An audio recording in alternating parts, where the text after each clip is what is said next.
വീട്ടിലേ പാവയ്ക്ക ഇരിപ്പുണ്ടെങ്കിൽ നമുക്ക് ഉച്ചയ്ക്ക് ചോറിനൊക്കെ കഴിക്കാൻ പറ്റിയ പെട്ടെന്ന് തയ്യാറാക്കാൻ പറ്റിയ ഒരു പാവയ്ക്ക മെഴുക്കുവരട്ടി എങ്ങനെ ഉണ്ടാക്കാൻ നോക്കാം. എല്ലാവർക്കും അറിയാം. ഇതിനായിട്ട് ഒരു പാവയ്ക്കും ഒരു സബോളയും ചെറുതായി അരിഞ്ഞു വെച്ചിട്ടുണ്ട്. ഈ പാവയ്ക്കയുടെ കയ്പൊന്ന് കുറയാനായിട്ട് നമ്മൾ അതിലേക്ക് കുറച്ച് പൊടിയുപ്പ് തിരുമ്മി 10 മിനിറ്റ് നേരം മാറ്റി വെച്ച് കഴിഞ്ഞാൽ അതിൽ നിന്നൊക്കെ വെള്ളം ഇറങ്ങി വരും. എന്നിട്ട് പിഴിഞ്ഞ് കളഞ്ഞ് ഉപയോഗിച്ച് കഴിഞ്ഞാൽ അതിൻ്റെ കയ്പൊക്കെ ഏറെക്കുറെ മാറിക്കിട്ടും. പിന്നെ നമ്മളൊരു ചീനച്ചട്ടി അടുപ്പത്ത് വെച്ച് ചൂടാകുമ്പോൾ കുറച്ച് വെളിച്ചെണ്ണ ഒഴിച്ച് കൊടുക്കുക. അതും ചൂടായി വരുമ്പോൾ അതിലേക്ക് കുറച്ച് ചുവന്നുള്ളി ചതച്ചതും കറിവേപ്പിലയും ചേർത്ത് നന്നായി മൂപ്പിച്ചെടുക്കണം. പിന്നെ നമ്മൾ ചേർക്കുന്നത് നമ്മുടെ എരിവിന് ആവശ്യത്തിനുള്ള വറ്റൽമുളക് ചതച്ചാണ്. അതും കൂടെ ചേർത്ത് നന്നായിട്ടൊന്ന് മൂത്ത് വരുമ്പോൾ നമ്മൾ നേരത്തെ പിഴിഞ്ഞ് വെച്ച പാവയ്ക്ക അതിലിട്ട് നന്നായിട്ടൊന്ന് ഇളക്കി യോജിപ്പിക്കണം.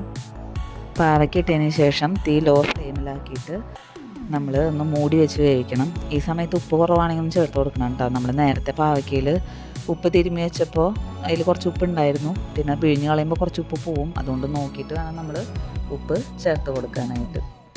ഇത്രയേ ഉള്ളൂ നമ്മുടെ പരിപാടി. പെട്ടെന്ന് തന്നെ പാവയ്ക്ക മെഴുക്കുവരട്ടി റെഡി ആയില്ലേ. ഇത് ചോറിനൊക്കെ കഴിക്കാൻ നല്ല ടേസ്റ്റാണ്. എല്ലാവരും ഒന്ന് ട്രൈ ചെയ്ത് നോക്കുക. വീഡിയോ ഇഷ്ടമായാൽ എല്ലാവരും ലൈക്ക് ചെയ്യുക, ഷെയർ ചെയ്യുക, കമൻറ്റ് ചെയ്യുക, സബ്സ്ക്രൈബ് ചെയ്യുക. Thank you.